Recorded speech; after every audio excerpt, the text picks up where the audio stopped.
Қалайсыздар достар? Қатар астанасы Доха қаласынан сөйлеп тұрмын. Бұнда қазір дзюдодан жылдың басты бәсекесі әлем чемпионаты өтіп жатыр. Және оны менің оң қапталында тұрған Апха арена деп аталатын спорттық кешен қабылдауда. Биылғы байрақты бәсекеге 99 елден 700-ге жуық жапон жекпе-жегінің шеберлері жиналды. Олардың арасында әрине өзіміздің желестер бар. Ал мен бүгін олардың арасындағы Нұрғанат Серікбаев жайында арнайы сұхбатты ұсынбақпын. Нұрғанат қазір бізді іште күтіп отыр. Көкейде жүрген біраз сұрақтар бар және көпшілік көкейіндегі сұрақтар бар. Барлығын қойып, жауабын алып, ештеңесін қимай осы жерге салам. Кеттік, бастайық онда.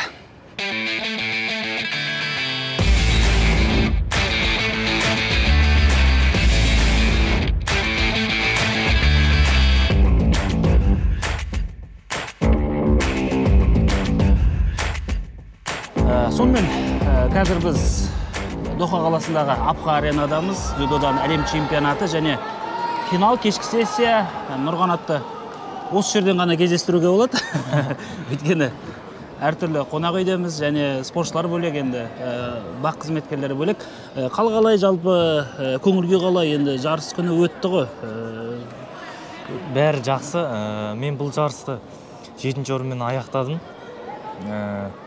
Бұл жарыста өте жақсы өтіп жатыр, жақсы организация, бәрі жақсы ұйымдастырылған, бәрі. Ересектер арасында бірінші ма екен? Мен ересектер арасында бірінші жарысым болып келеді, әлем біріншілігі.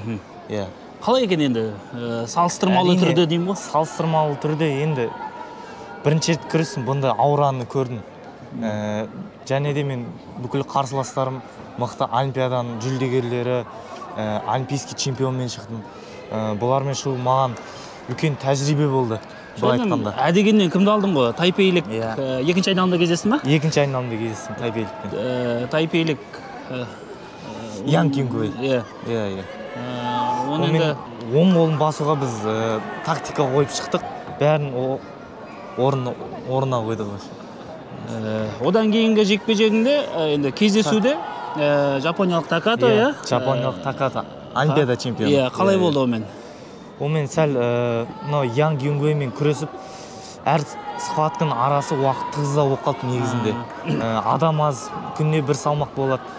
Сол сәл уақыт тығызда болып қалды. Ал мен Тайпеймен күрескен кезде где-то бір 10 минутта күрестім. Одан әр қолым тырысты.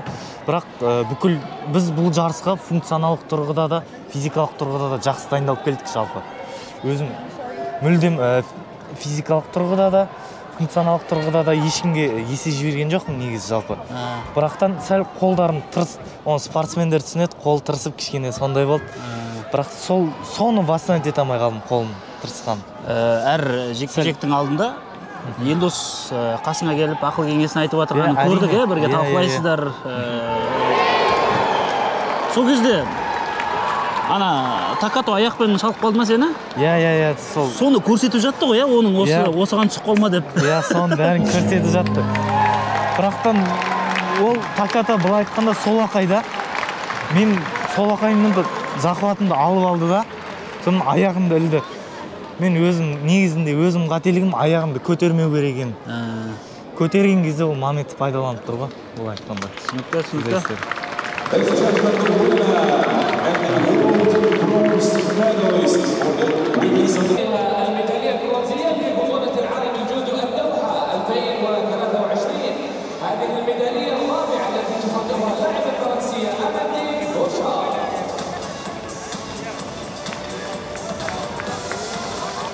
Жаңа Елдос туралы айтып отырық қой. Елдос жалпы өзіңе үлкен үміт артады екен.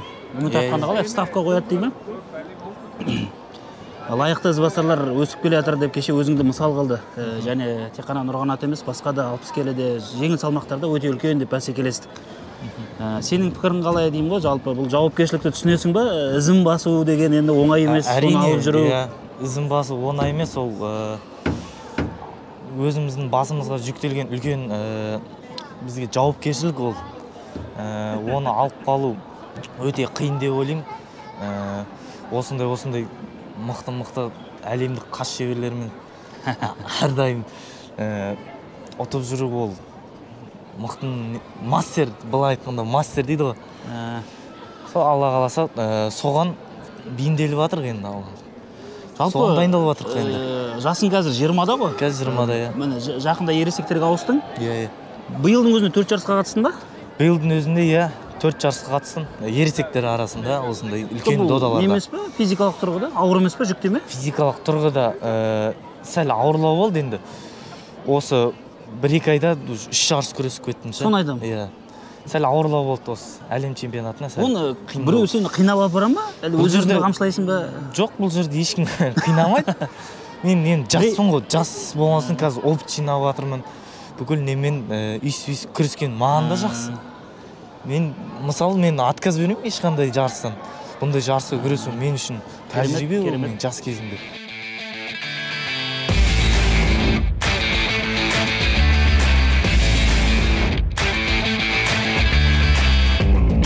Былтыр міне менде бар статистика. 5 жарысқа қатыпсың, иә? Былтыр, иә.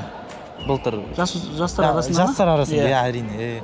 Үшеуінде финалға шықтым. Үшеуінде финал, біреуінде алтын алдым. Орын алып жүрдім, иә. Жоқ, мен деймін сен роботсың ба, немене болды? Қайдан алып жатыр күштің бәрі енді? Күш дегенде энергияны айтамын. Енді былай айтқанда салмақ қумасаң былай күресе беруге болады жалпы. Онда ешқандай әлді де алмайды.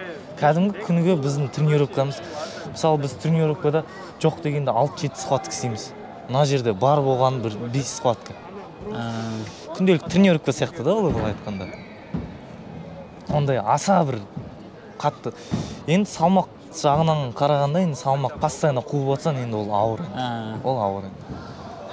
Елдос екеуің бір бөлмеде тұрады екенсіңдер, оқу жаттығу жиындарында? Иә, оқу жаттығуны бір бөлмеде. Өзімізден бір қаладан бір ағамыз қарсыластармен енді былай әңгімелесеміз, қарсылас туралы, көп қой өзіміздің арамызда. Кілемде шығып қалған кезде бір-біріңізге қарсы? Жоқ, өтірік ағам ғой, жол бере салайын деген бола ба? Жоқ, ондай ешқандай. Жоқ, ондай болмайды. Менің атым Қожада айтады ғой, жығыл деп. Иә. Сол сияқты. Енді татамиге шыққаннан кейін қарсыласымыз болады, татамидан шыққаннан кейін ағамыз болады ғой енді ол. Спорт. Ешқандай ондай. Енді мен мысалы дзюдоны өте терең білмеймін, бірақ жалпы спорттарды білемін да, андай әртүрлі бағыттар бар ғой, олимпиадалық бағыттарды осылай таныстырып жүрмін.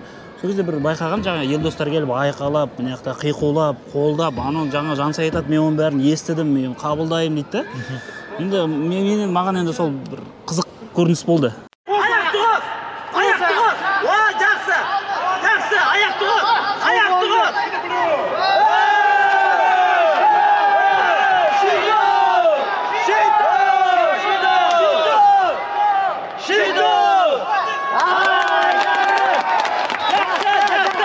Бүкілі естілет бәрі. Бірақтан мен өзім тек тренерге фокусироваться еткен дұрыс деп ойлаймын, өйткені мына жерде бүкіл қазақтар отты кешемін. Бәрін көріп аттынша неге жалпы. Көрдің да мына жерде. Дохада қазақтар келген неге. Қазақ жанкүйерлерімізді Қазақстаннан да келді. Өте көп болды. Бірақтан мен тек ағайыма ғана қарап отырдым, өйткені жан-жағына алаңдап кетсең ол дұрыс күрес те болмайды да өзі. Сен тактикамен күресу керексің ол жерде күрес. Ағай естейсің, бәрін орындайсың ба 100%? Әлде өзің бір креатив бірдеңе жасайсың ба сол жерде? Әрине ағайдың айтқанын қарайсың, және де өзің моменті келеді, қосатын жерлерді қосасың, креатив өзің енді. Не бұл? Күрес қой. Қалай шығарып жатыр әлем чемпионатына? Кімдер шығарып жатыр? Жаңа үйдегілерді айтамын да.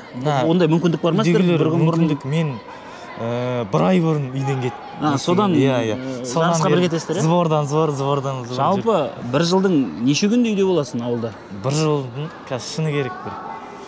Былай айтқанда бір айдай сборда боламыз. Бір 10 күн, 5 күн енді. Бүйтейік, жоқ, 12 ай бар ғой, соны қосқанда қанша? Примерно бір 2 айдай болады жүр. 10 ай далада жүресің? Шамалы. 10 ай сборда жүреміз. Сборда 2 мезгіл тренировкамыз бар, 3 мезгіл тренировкамыз бар. Одан кейін қандай қолында болсам тек телефон ғана көресің анда-санда. Болды. Телефонның өзіне әрең жетеді уақыт. Şimdi Instagram желісіне кішкене кіріп қоясың. Хобби сол бізде. Андай артық.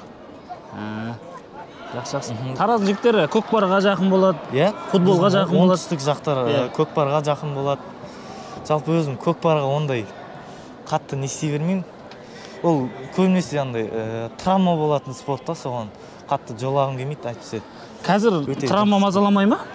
Қазір шүкір ондай ешқандай травмам жоқ, бәрі сау, әдемі. Елдостың денесі 40 жамау ғой, енді былай қарасаң, мысалы. Елдос қаншама несі бар. Әрине травмалар бар, оны жазуда Оны білдіртпейді, жарысқа шығады, әрине, істеніп кетеді, көрсетпейді. Бөлмеде не істейді ана? Бөлмеде физиотерапевт алып, бәрін не істеп. Негізі жасқа келген сайын бұл спорт, ауыр спорт негізінде. Бірақ Елдос ағама ризамын. Осындай немен, осындай жасында күресіп жатқанына. Мысалы, тақатаулардың өзі болмай қалғанда алдыңызда. Қатты болмай қапты да өзі баяғыда. Жас өзінкін алады ғой, былай айтқанда. Микротравмалар келеді. Бұл несін қарап отыр ана? Қайталық көріп отыр ғой, Парижде көре аламыз ба? Жалпы не істеу керек ол үшін? Парижде әлі ешқандай не жоқ, шешілген жоқ бұлай. Бірақ мүмкін бар. Кейін алда талай жарыстар бар, гран-сламдар бар. Сол жақтан іріктеліп. Ол жақта лицензия береді, сосын өзі таңдайды біздің ұлттық құраманың басшылары. Біздің 60 килограмм салмағында өте көп. Елдос ағамыз айтқандай. Елдос ағамыз бар. Тағы да 2-3 балалар бар, жақсы деген. Іріктеліп, ақыры соңына келгенде лицензия болады ғой. Жақындаған айтылады ол. Францияның мамандарымен бірге жұмыс жасайсыздар ғой? Қалай екен жалпы? Бірге жұмыс жасаймыз. Не беріп отыр олар? Жақсы, ол кісілерді бүкіл жақсы дайындап келді осы жарысқа. Ол кісілердің бұлай тренировка пландары, нелері өте керемет. Жарыстың алдында алып келетін пландары өздерін жақсы құрады да, бұлай айтқанда. Графикасы жақсы. Сол. Жақсы. Олар туралы айта кететініміз. 20 жастасың. Жеке өмірің әлі асықпайсың, үйлену, отбасын құру. Әлі асықпаймын. Кеп атса көреміз енді. Бұл өз жалпы дзюдода кәсіпқой мансаптарыңа әсер ете ме ол?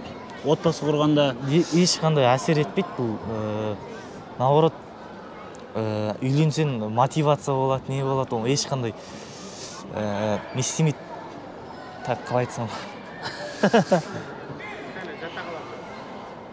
Кедергі емес? Кедергі емес, кедергі емес, ешқандай. Үйленіп те күресуге болады, үйленіп бір айдай адаптация болады, одан кейін күресіп кете бересің, бұл айтқанда. Белдескен кезде, енді өзің икеміңе жақын қай әдістер? Өзім жалпы солақай подхват істеймін, жаңағыдай Джамбулский деген бар. Ол қандай? Кімді контратака тастап ғой, тайпейсті. Видеода бар. Өздеріңіз жамбылдық әдіс деп айтасыздар ма? Жамбылдық әдіс. Сол бар, өзім коронный прямо.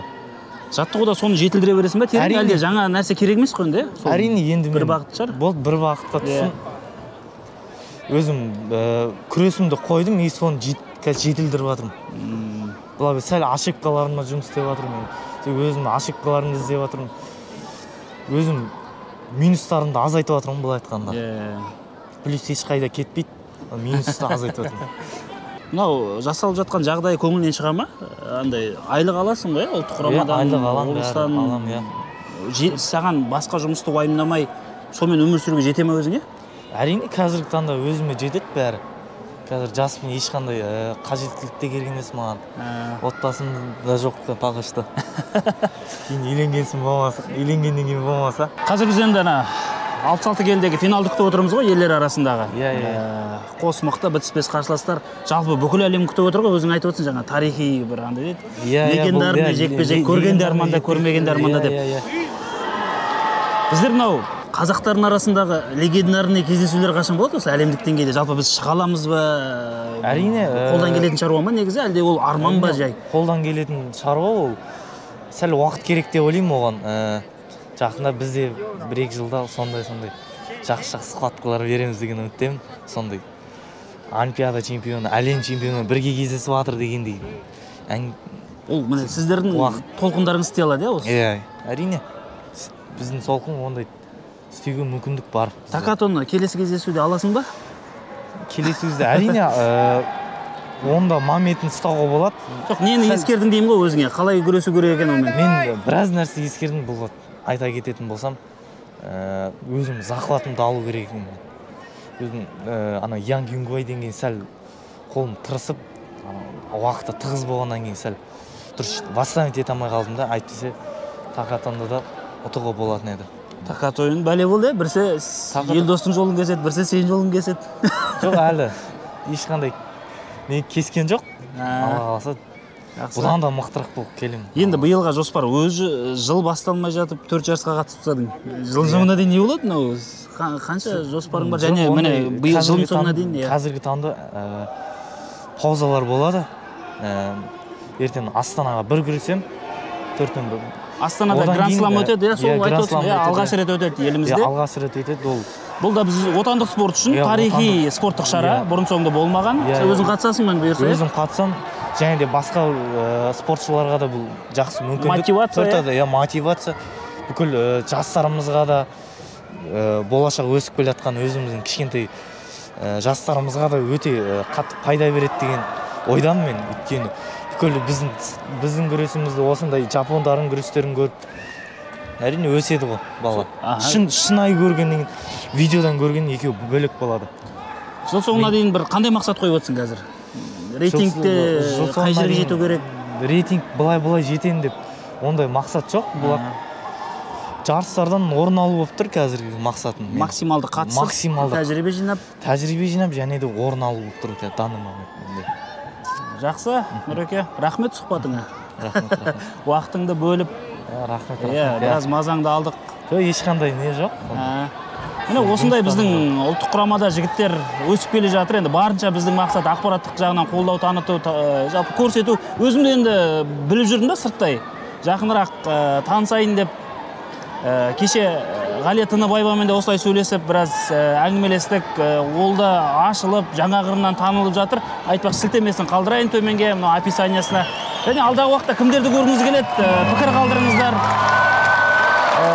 Нұрғанатқа қатысты қандай ақпараттар бар айтылмаған, оны да жазыңыздар, ескереміз. Келесі кездескенше сау болыңыздар.